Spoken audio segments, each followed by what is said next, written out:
When we come to places such as this, it's customary for us to ask permission, but it's also acknowledging the sacredness around us, sacredness above us in the sun, in the moon, in the stars, the sacredness of the earth we stand on. So from Wakea to Papahanamoku, it's acknowledging all that Keakua, the Creator, bestowed upon us.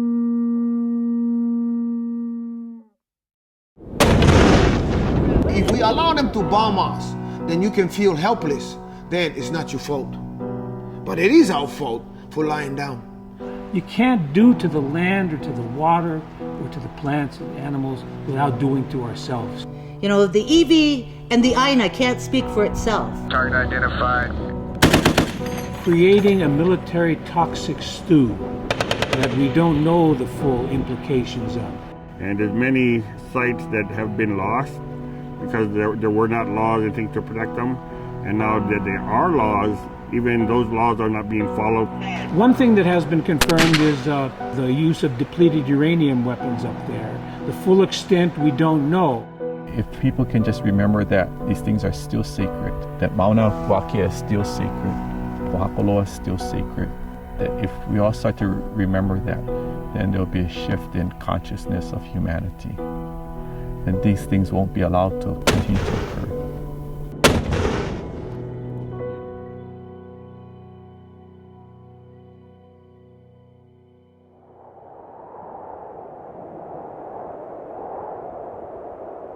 Since the beginning, Hawaiians have existed as part of the living universe. For generations, families lived in harmony with nature. This harmony is being destroyed on what some would consider the most sacred place on the island. Pohakuloa lies in the center of Hawaii, embraced on one side by Mauna Loa, on the other by Mauna Kea. This particular ahu sits as a marker on this pu'u, and we're in this pu'u called pu'u kole. We're right in the energetic piko, in the center of the island. There's an energetic lines around north, south, east, west, and it's encircled. And they used to walk these lines just to maintain the energy of these particular lines on the island. But this living heart of Hawaii Island is under attack. In World War II, the Marines were the first to use Pohakuloa as a training area for live fire exercises until the mid-1950s when the Army took over. Pohakuloa is vast, 133,000 acres, most of which is ceded land. Hawaiian Kingdom government land and private crown lands of Queen Liliuokalani taken at the time of the overthrow. Presidents and Hawaii state governors handed these lands over to the Army for their training area. Additional large tracts of ceded land under the control of the State Department of Land and Natural Resources is leased to the Army at the cost of $1 for a 65-year period. Although the Army's lease for nearly 23,000 acres is set to expire in 2029, they are currently negotiating with the state to extend the lease to 2078. The installation itself is run by the U.S. Army Garrison Pohakuloa. It's really a minimal staff, but they cycle a lot of troops through there. They've used all kind of weapons up there. Even B-2 bombers from Guam fly here and bomb at Pohakuloa. It's every branch of the military, Army, Navy, Air Force, and Marines that attack Pohakuloa. Biannually, RIMPAC training exercises converge on Pohakuloa with 22 countries participating in active war games. At first glance, it seems an ideal location, uninhabited, with plenty of maneuvering space, and tucked away enough to be out of sight and out of mind. But not for everyone. People who have been there and families who have ancestral ties to Pohakuloa say it's not a barren place of lava rock and cinder cones. Umi was one of my ancestors. Umi built heiau in the area of the mountain. He built Ahua Umi, and he built another heiau at Pu'uke'eke. There are other sites in the area that's really beautiful and things that and areas that should be preserved. There are many tunnels throughout Pohakuloa, and there are many of our artifacts. It's our iwi. And I was amazed at some of the trails and things was out there. There's like some gulches that go down, and they built stone bridges across the place. This is really pre-contact type sites. In addition, there's also a number of sacred mountains surrounding Pohakuloa, as it occupies a large portion of the saddle region, and there's also smaller but significant pu'u in the area too. There has never been a full archaeological survey of these sites, and that, they say, is unacceptable. I've talked to cultural monitors that have driven through Pohakuloa and could see artifacts sticking out of the caves. That kind of desecration, is sacrilegious. There's no way to place a price on cultural sites. It's a priceless resource that cannot ever be replaced. Desecration of sacred sites is not the only problem. There is deep and growing concern about the possible health risks to the troops training at Pohakuloa and those who live in surrounding areas. The controversy involves a radioactive heavy metal called depleted uranium, or DU. DU is what's left over after uranium is used to make fuel for nuclear reactors and weapons. Today, it's used to make armor plating, missiles, bombs, landmines, bullets, and shells. The military discovered that when you take these metal slugs, just straight depleted uranium, fire them at high speed, and they pierce, say, a tank, on impact they will explode at 3,000 degrees, and they themselves are very explosive. Now, when you do that, what happens to the uranium? Half of it settles back down on the ground, and half goes into the air. So all of a sudden you got this aerosolized uranium. I live about 20 or so miles away from Pohakuloa.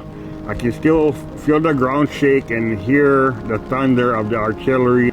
So every time I hear that, I cringe, thinking of the depleted uranium dust coming up into the air and coming down into the people in Kona.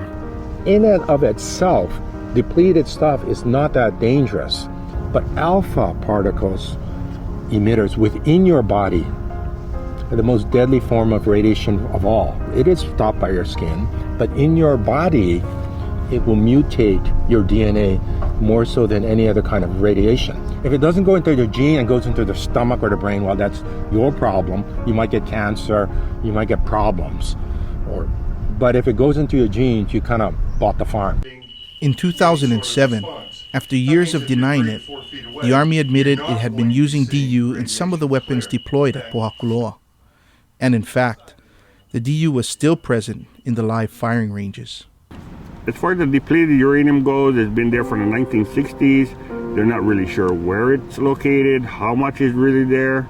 I suspect there's a lot of radiation up there, a lot more radiation than the Army wants to admit to. The Army did its own studies, and in a 2008 report outlined in a U.S. Army website, came to the conclusion that, quote, there is no imminent or immediate threat to human health from the DU present on Hawaii's ranges. A lot of the people, except the UK and the US, which have a conflict of interest here, consider depleted uranium weapon of mass destruction, unintended target, legacy for on and on. The Army, for instance, has been somewhat reluctant to tell the truth. For many, many years, upon being asked, the story was, there is no DU at Pohakuloa, as there is no DU at Schofield. Lo and behold, it's announced, yes, we have had DU, we have done these things, but it's minimal. And the DU we have is, quote, safe. I mean, I don't have a whole lot of faith when it's coming down. I mean, a common sense person would say, why we have the guy with a conflict of interest doing his own quality assurance?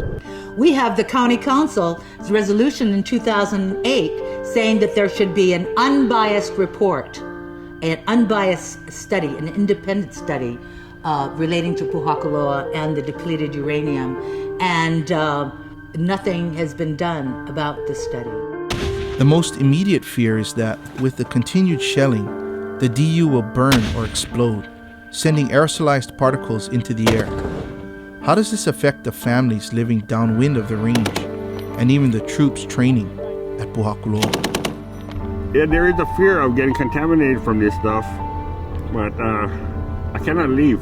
But a key point that the county council called for 4.5 years ago here on this island by a vote of 8-1 was stopping all live fire at Pohakuloa until there's a complete assessment of the uranium contamination and cleanup they called for.